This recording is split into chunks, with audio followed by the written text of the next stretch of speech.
আসসালামু আলাইকুম এভরিওয়ান, কেমন আছেন আপনারা সবাই? আশা করি ভালো আছেন। আজকে আমি তৈরি করব আলু দিয়ে গরুর মাংসের পাতলা ঝোল। তো চলুন ভিডিওটা শুরু করা যাক।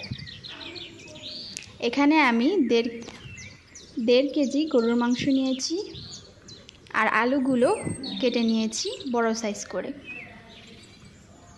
এবার এখানে আস্ত গরম মশলাগুলো দিয়ে দিলাম, 1 কাপের মতো পেঁয়াজ কুচি,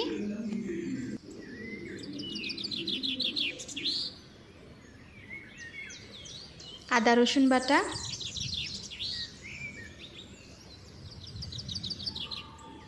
পরিমাণ মতো তেল,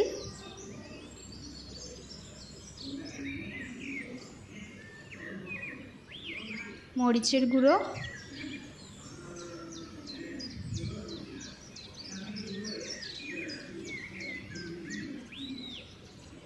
হলুদের গুঁড়ো, স্বাদমতো লবণ। এবার ভালোভাবে নেড়েচেড়ে মিশিয়ে নেব।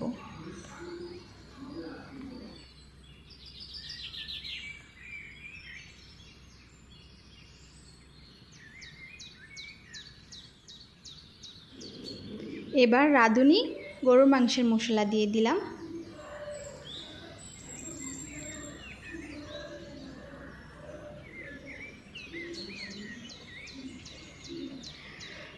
মাংসগুলো ভালোভাবে কষিয়ে নেব।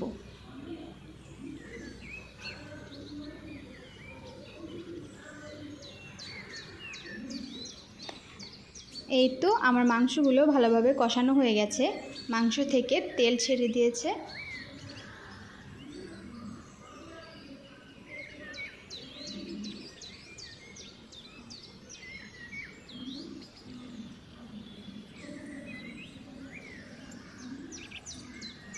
এবার 10-12টার মতো আস্ত কাঁচামরিচ দিয়ে দিব।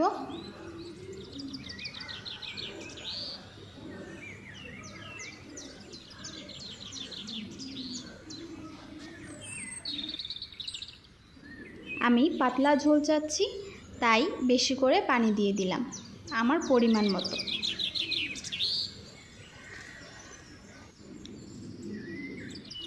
এবার ঢাকনা দিয়ে ঢেকে অপেক্ষা করব মাংসগুলো সিদ্ধ হয়ে আসা পর্যন্ত। মাঝে মধ্যে আমি তরকারিগুলো নেড়ে চেড়ে দেব যাতে নিচে লেগে না যায়। এবার 1 টেবিল চামচের মতো টেস্টিং সল্ট দিয়ে দিলাম, এতে করে তরকারির স্বাদটা দ্বিগুণ পরিমাণের বেড়ে যাবে।